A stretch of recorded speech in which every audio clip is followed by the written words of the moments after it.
right. Well, thanks for having me today. I'm Gary Schroeder with the Rochester Fire Department. I'm one of the assistant fire marshals. Like I said, I'm trying to catch everybody around here so you can see me. But Willie knows me for a long, long time. Willie and I work together. That's your problem. Yeah, I know.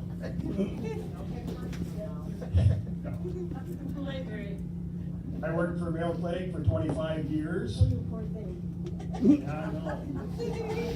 I survived. My wife was 44 years. So, I spent 19 years in security. Last 6 years I was the fire marshal for their property in Minnesota. I had the opportunity, I left, semi-retired. I went to work for the state fire marshal's office. So I had 17 counties in southeastern Minnesota. I did healthcare inspections, hospitals, nursing homes, handicap facilities. And then I had the opportunity to retire from there and start a third career of working for Rochester Fire Department. So that's where I'm at today. 3 years to go, not counting. Talking to a lady. Yeah, right. So, we're going to be talking about today calls for service. How many calls of service have we had here in the last couple of years? Just going to touch on a couple. Don't get excited yet. Leading causes of fire in Minnesota as of last year. Smoke alarms. We all got smoke alarms in our apartments. Fire sprinklers. Fire escape plan. What are we going to do in this high-rise building? Cooking. I hear a lot of how are we going to get out of here? Cooking, smoking, candles, hoarding. So, start off, you're going to start right at the basics. What number do we call for emergencies? 911. All right.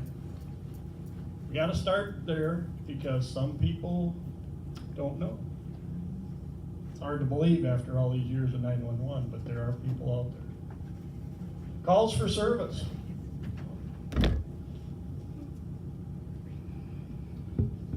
So this didn't save my presentation.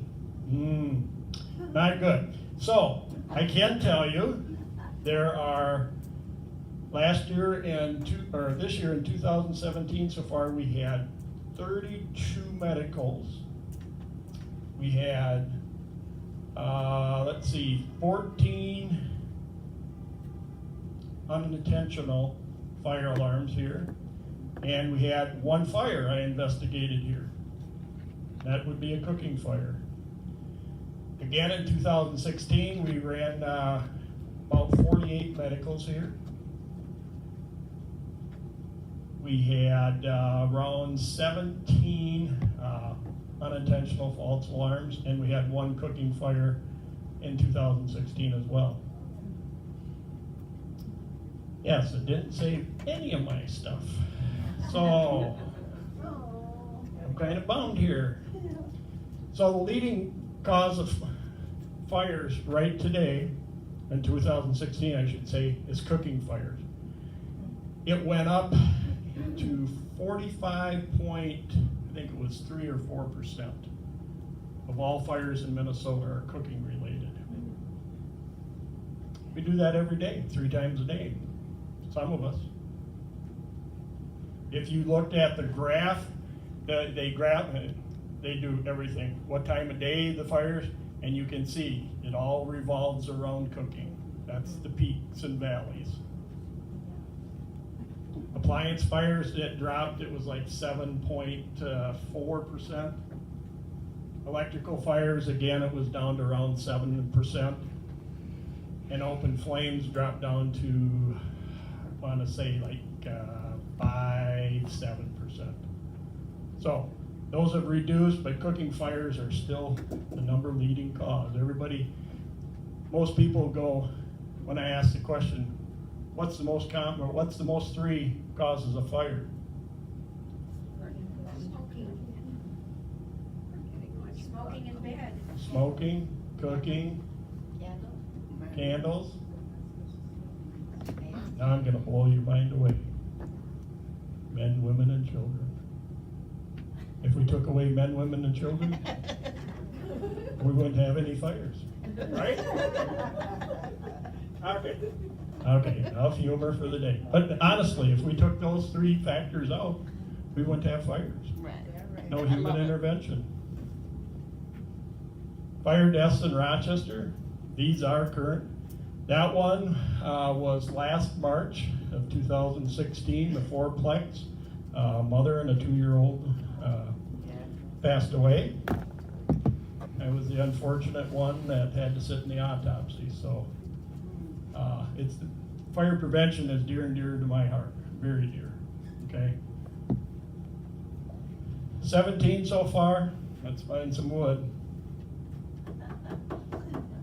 Nobody died yet. Last year was a terrible year for us, the worst in history, and I bet you going back 10 years. I've only went back, I think about 7 years. So last year we had 4. The other one was a mother and son out southeast by my house.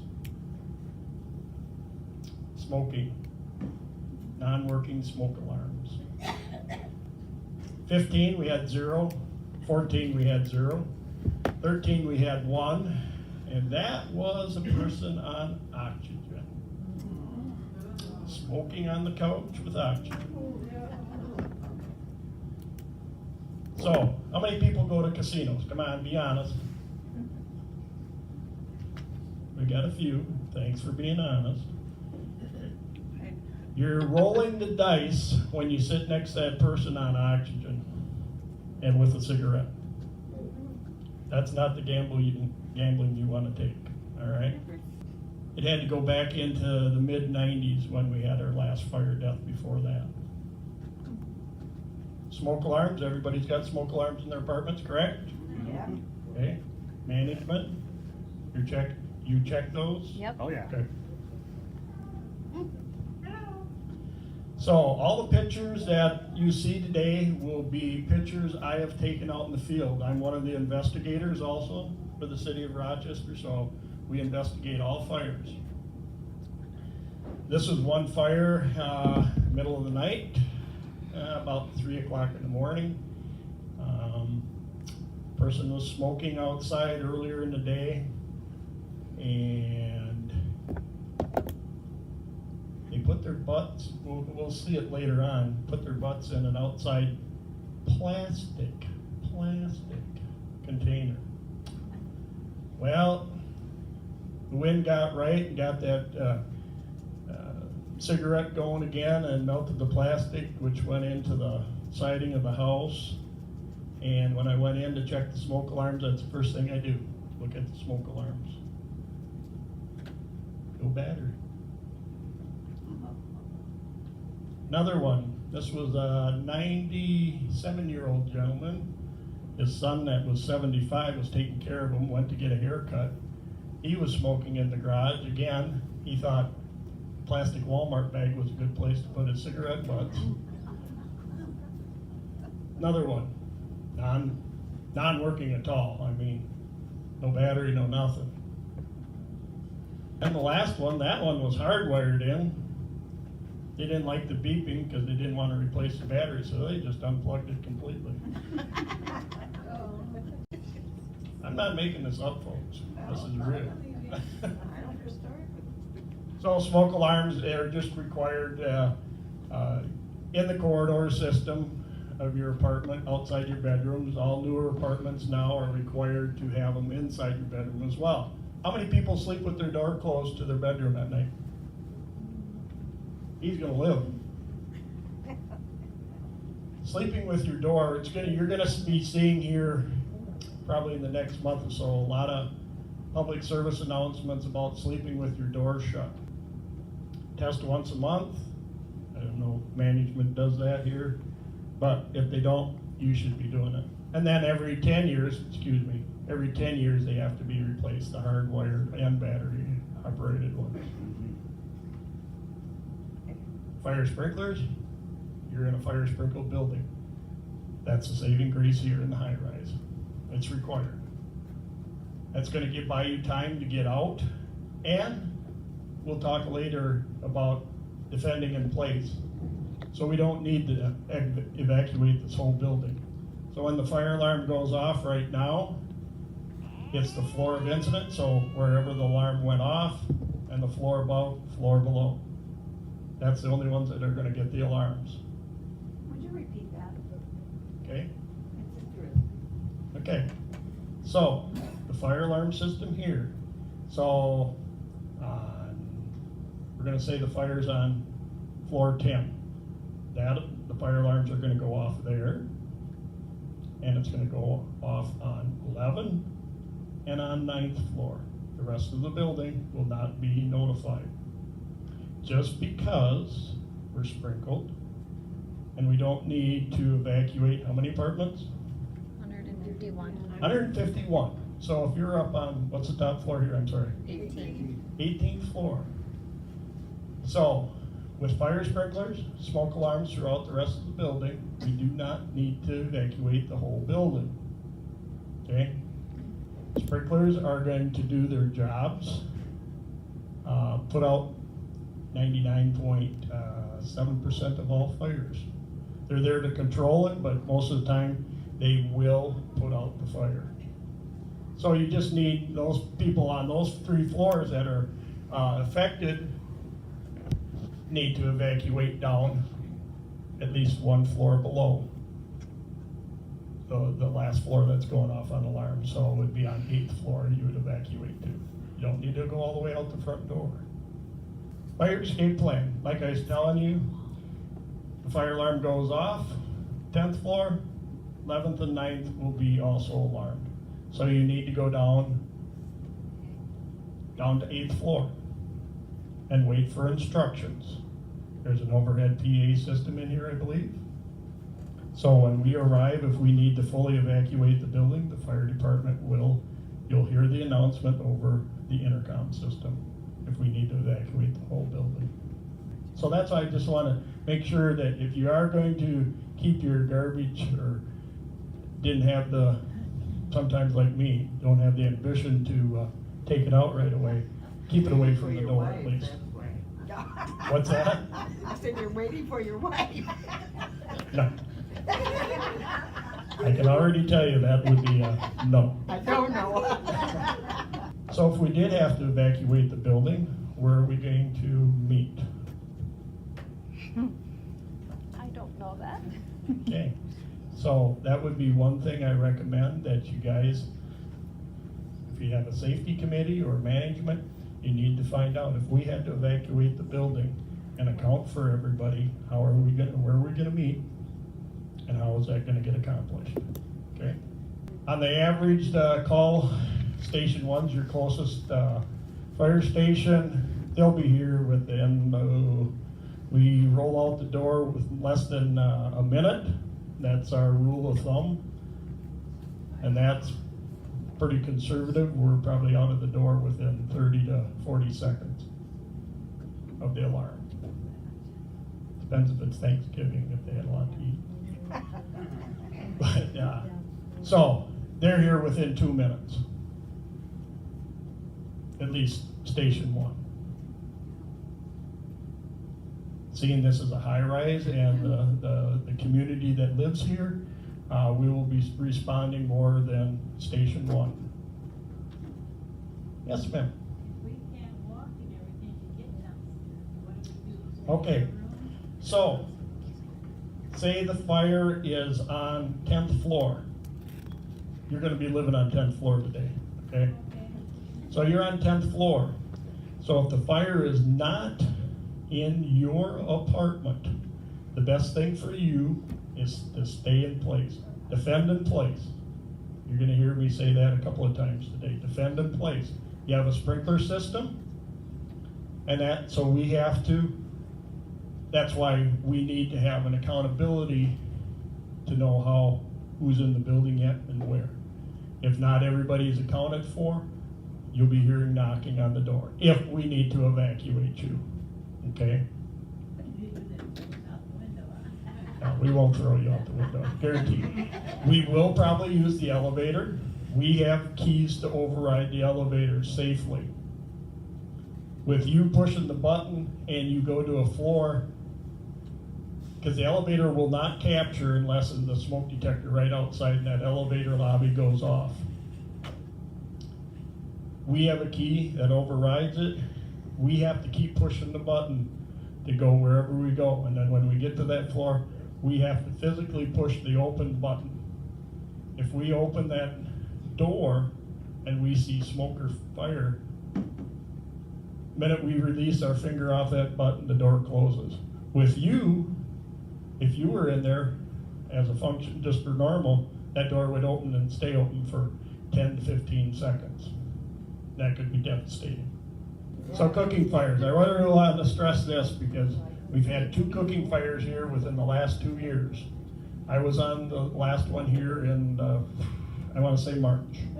Well, if you did have a pot or a pan fire, either have the top that goes with the pan or a cookie sheet, because it's the simplest thing. You slide that cover over, you're taking away the oxygen. Us and a couple other businesses and that made this trailer up, donated the money to get this trailer made up so we can,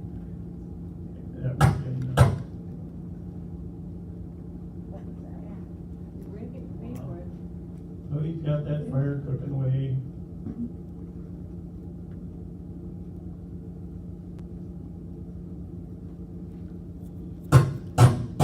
What if you turn it down?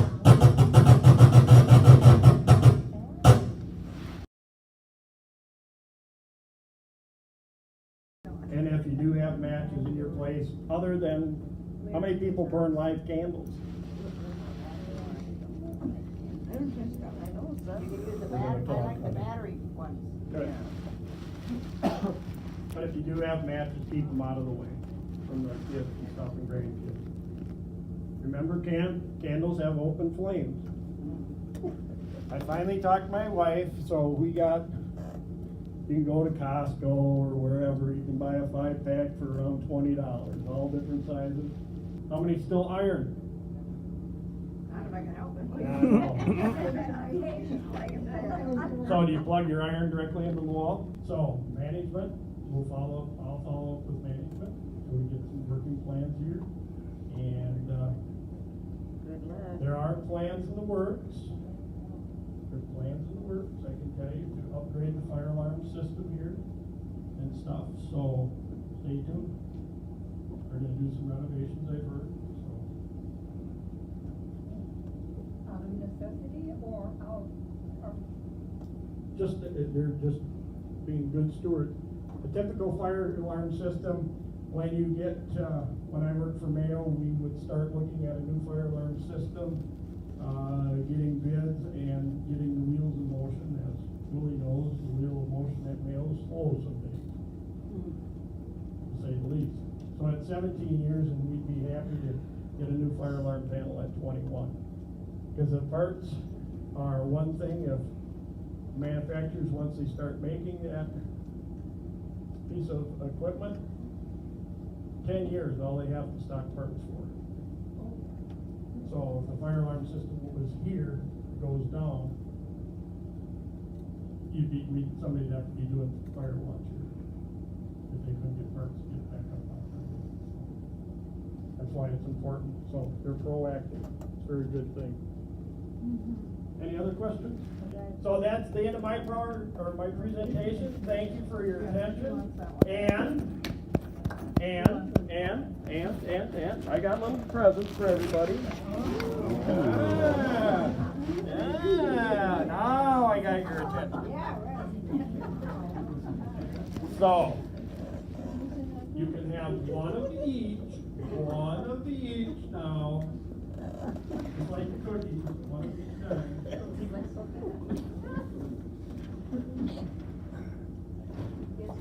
So I've got Band-Aid holders that you can put in your purse, and then the almighty charger.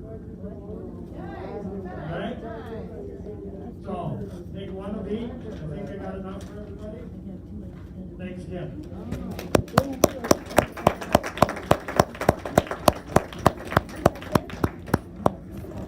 But they want us to go in, so.